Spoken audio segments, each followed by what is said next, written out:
Hello everyone, मैं मनीता। आप देख रहे हैं LP chemistry PGT.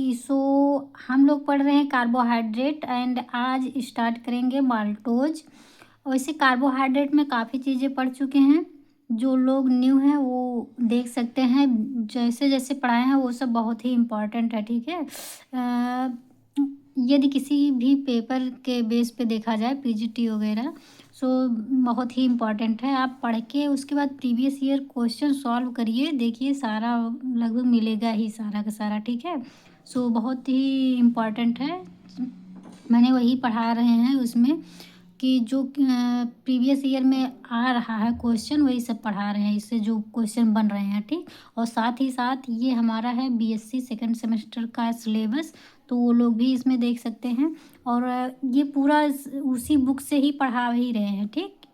BSc second semester का बुक है, उसी से पढ़ा रहे हैं। बट उसके साथ साथ अदर बुक भी है मेरे पास, सारे में मिला के उसके बाद ही इसको पढ़ा रहे हैं, हम लोग पढ़ रहे हैं।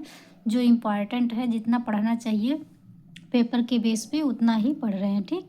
न्यू लोगों के लिए एक और रिक्वेस्ट, जो लोग नए हैं वो हमसे जुड़ने के लिए सब्सक्राइब ज़रूर करें और लाइक भी करें, साथ में अपने फ्रेंड्स में भी शेयर करें। स्टार्ट करते हैं। माल्टोज। माल्टोज क्या है इसको देखते हैं। It is called malt sugar.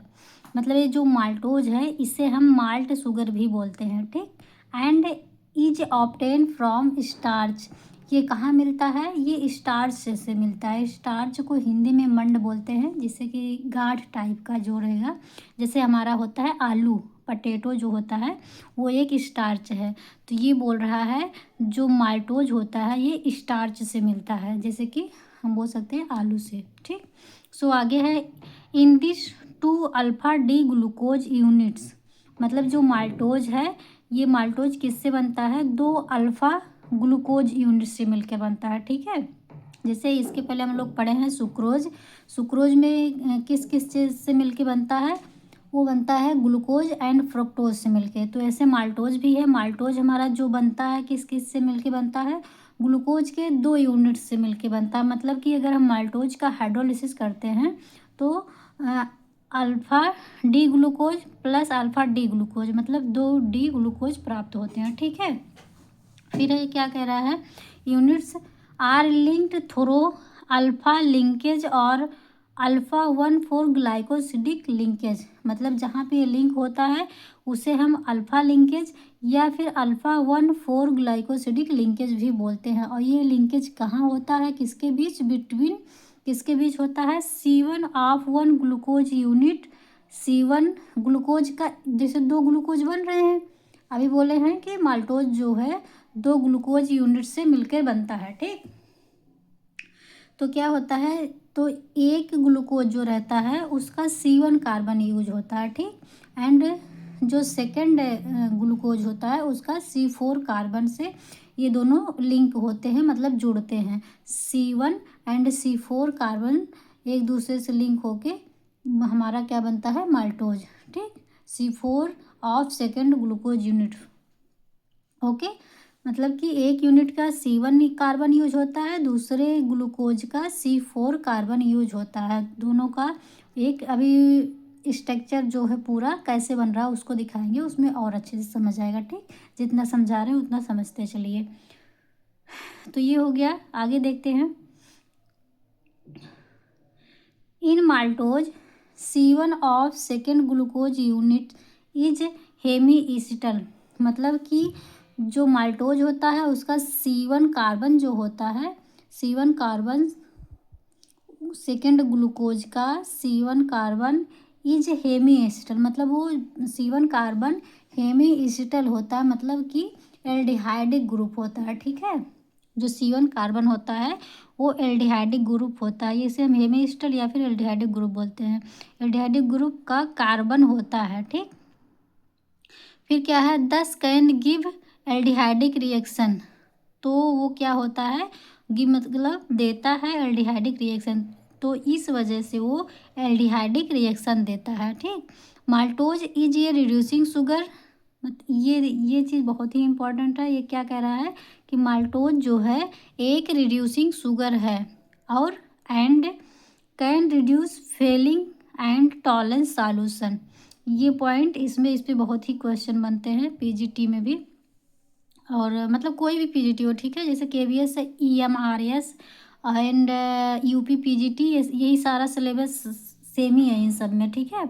तो ये कह रहा है जो माल्टोज होता है ये एक रिड्यूसिंग शुगर है, और यह जो माल्टोज है वो फेलिंग और टॉलेंस सॉल्यूशन को रिड्यूस करता है, ठीक है। सो इसका हम लोग स्ट्रक्चर यानी कि माल्टोज का स्ट्रक्चर देखते हैं। देखिए ये हमारा माल्टोज है, इसको बता चुके हैं बट यहाँ पे बताएंगे, उसके बाद जब रिएक्शन ये कराएंगे तो ज़्यादा अच्छे से समझ आएगा, ठीक।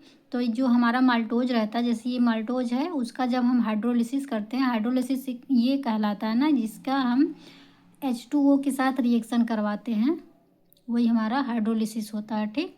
ये वाटर है, वाटर को हम केमिकल भाषा में हाइड्रा बोलते हैं, ठीक। हाइड्रा मतलब वाटर हो जाएगा, ठीक।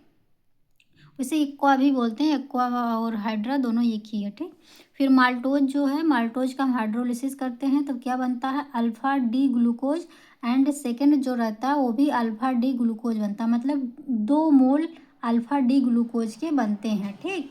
सो जब हम इसका हाइड्रोलिसिस करवाते हैं तो इसमें वाटर निकलता है। कैसे निकलता है, तो इसका स्ट्रक्चर हावर्थ प्रोजेक्शन में लेंगे हम लोग, ठीक। ये जो है अल्फ़ा डी ग्लूकोज, इसका हम हावर्थ प्रोजेक्शन में स्ट्रक्चर लेंगे। फिर ये हमारा अल्फ़ा डी का हावर्थ स्ट्रक्चर है, एंड ये भी वही है, सेम बन रहा है तो सेम ही लेंगे। 2 मोल बन रहा है तो एक इसको लिए एक इसको लिए, ठीक। तो ये इस तरह से बनता है हमारा, वो भी अल्फ़ा है, अल्फ़ा दोनों सेम ही रहता है। मतलब कि यदि इस OH जो है यहाँ पे नीचे रहेगा तो ये हमारा अल्फ़ा डी ग्लूकोज हो जाएगा। लेकिन यही OH यदि ऊपर चला जाए यहाँ पे H के जगह पे, और H यहाँ आ जाए, मीन्स हाइड्रोजन है H, ठीक है, हाइड्रोजन यहाँ नीचे आ जाए तो हमारा हो जाता है बीटा डी ग्लूकोज, ठीक है, वो बीटा यूज होगा। लेकिन ये नीचे है तो इसी को हम अल्फ़ा बोलते हैं, यही इतना पहचान है, बाकी सारा सेम ही रहेगा, ये सब ग्रुप सारा सेम ही रहेगा, ठीक। सो इस तरह से लिए, यहाँ से हमारा वाटर निकल जाएगा। यहाँ से देखिए एक O, वाटर कैसे निकलता है, हमारा H2O होता है वाटर, सॉरी यार, H2O, ठीक है, हमारा H2O निकलेगा। तो कैसे निकल रहा है, यहाँ से OH और यहाँ से एक हाइड्रोजन, ठीक है, ये इतना हम निकाल देंगे। तो जब यहाँ से निकाल रहे हैं ये तो पूरा निकल जा रहा है, यहाँ पे ऑक्सीजन है तो यहाँ से या तो हम यहाँ से जोड़ दें ऐसे करके, यहीं से डायरेक्ट, क्योंकि ये बॉन्ड तो यही है ना, ऐसे करके हम यहाँ से जोड़ दें तब भी सही रहेगा, या फिर इसको हम यहाँ बीच में करके उस तरह ऐसे करके जोड़ दें ऐसे, तब भी सही रहेगा, ठीक है। दोनों में से कोई भी गलत नहीं है, दोनों सही है, ठीक है। बट ये आप जानिएगा कि जैसे इसको यहाँ से करके इधर किए हैं इसे इस तरह से, तो यहाँ पे माना जाता है कार्बन है, जैसे कि यहाँ सब में है, यहाँ पे कार्बन है, यहाँ पे कार्बन है, और यहाँ पे भी है, लेकिन यहाँ पे कार्बन नहीं है, ठीक है। यहाँ पे केवल हम लोग वैसे जैसे यहाँ से निकाले हैं तो यहाँ का बॉन्ड यहाँ ऐड किए हैं ऑक्सीजन से, ठीक। सो ये इतना ध्यान रखिएगा कि यहाँ पे कोई कार्बन नहीं है, ठीक। तो यहाँ से जब वाटर निकलेगा तो हमारा इस तरह से जॉइंट हो जाएगा। स्ट्रक्चर में जो भी ग्रुप लगे हैं जैसे भी हैं वो सारे के सारे सेम ही रहेंगे, उसमें कोई चेंजिंग नहीं आएगा, ठीक है। तो ये हमारा बन जाएगा माल्टोज का स्ट्रक्चर। ये इतना हमारा क्या है, माल्टोज का स्ट्रक्चर बन गया। अब यही जो है ना, यदि हम चेयर फॉर्म में बनाना चाहें, ये क्या हम बोले हैं, हावर्थ प्रोजेक्शन है, ठीक है, ये हमारा हावर्थ प्रोजेक्शन है। बट इसी को हम अगर यदि चेयर फॉर्म में बनाना चाहें तो इस तरह से बन जाएगा, ठीक, इस तरह से बन जाएगा। सो ये देखिए सेम वैसे ही है, ये ऑक्सीजन है जो कि यहाँ से जॉइंट है, यहाँ पे देखिए ये हमारा यहाँ से करके ये ऑक्सीजन यहाँ से जॉइंट हुआ, ये सारा सेम ही है। ये जो ऑक्सीजन है ये देखिए यहाँ का है, एंड ये जो है ये लगा है OH, यहाँ पे ये CH2 है, यहाँ पे देखिए इस तरह कर दिया, मतलब यहाँ पे CH2 है, CH2OH, ठीक। एंड ये OH, यही जो OH है ये फ्री OH इसको बोलते हैं, ठीक। ये हमारा क्या है, फ्री OH। यदि ये OH फ्री रहता है, इसी वजह से हम बोलते हैं कि ये रिड्यूसिंग शुगर है। ठीक, अब ये स्ट्रक्चर किसका है, माल्टोज का, तो हम इसी वजह से बोल रहे हैं कि माल्टोज रिड्यूसिंग शुगर है। अब यहाँ पे भी देखिए, इसी को हम बोलेंगे फ्री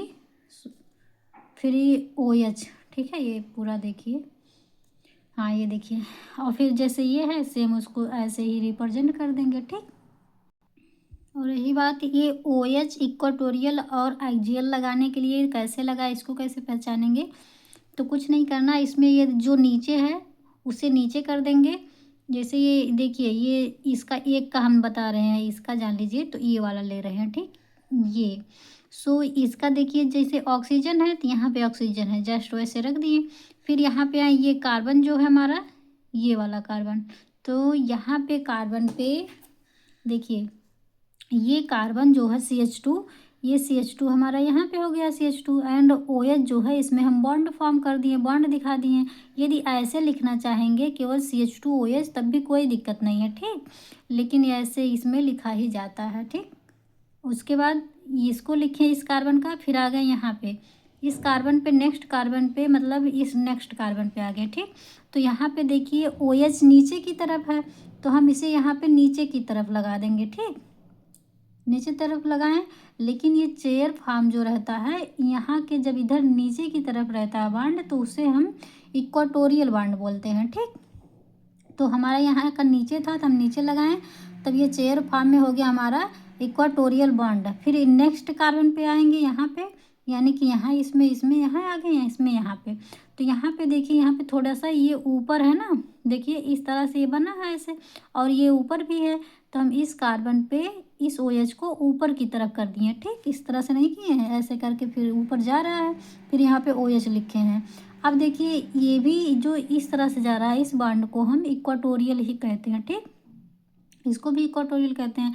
इसमें जो पोजीशन रहता है, यदि यहाँ होता तो एक्सियल रहता, यहाँ होता तो भी एक्सियल रहता, लेकिन ये नीचे की तरफ, ये यहाँ नीचे जा रहा है ऊपर की तरफ, बट चेयर के इधर है, इस पोजीशन को, या फिर इधर जा रहा है, जिससे हम इक्वाटोरियल बोलेंगे।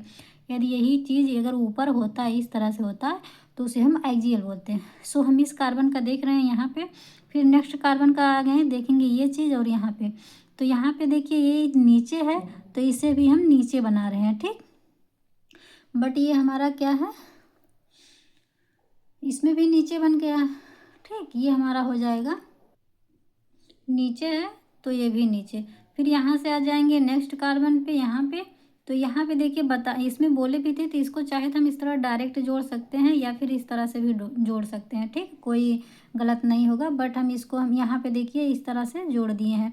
मेन चीज़ ये था कि इसमें देखिए नीचे की तरफ है, और इसमें भी नीचे की तरफ ही है, तो यहाँ पे देखिए यहाँ से नीचे आ रहा है, और यहाँ से भी चाहते तो ऐसे कर देते, इधर से ऊपर से जोड़ देते हैं, बट इसमें नीचे है ना, तो इसमें भी हम चेयर फॉर्म में नीचे करेंगे, और नीचे कर रहे हैं तो इसमें चेयर फॉर्म में नीचे करते हैं इधर, तो इधर की पोजीशन को हम इक्वाटोरियल बोलेंगे। अगर यहीं ऊपर होता तो एक्सियल हो जाता।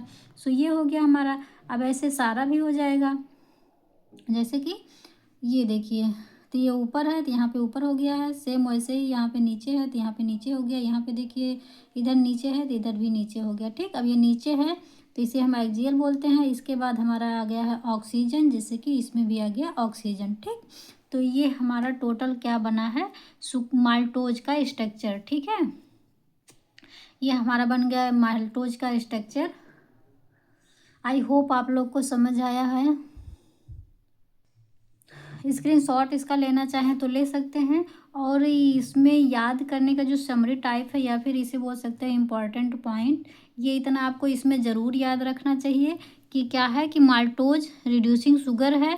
क्यों है, क्योंकि इसके पास फ्री OH ग्रुप है, या फिर हाँ ठीक है यही बोलेंगे, मतलब रिड्यूसिंग शुगर है। क्यों, क्योंकि फ्री OH रहता है, एंड माल्टोज जो जुड़ता है कहाँ से जुड़ता है, 1,4 कार्बन से जुड़ता है, और जहाँ जिस बांड से जुड़ता है उसे हम क्या बोलते हैं, ग्लाइकोसिडिक लिंकेज, या फिर ग्लाइकोसिडिक बॉन्ड, या फिर हम अल्फा 1,4 ग्लाइकोसिडिक लिंकेज भी बोलते हैं। ठीक, और इसको जब हाइड्रोलिसिस करते हैं तो 2 यूनिट बनता है किस चीज़ का, ग्लूकोज का 2 यूनिट बनता है। ठीक, ये इतना आपको याद रखना है इसमें माल्टोज में।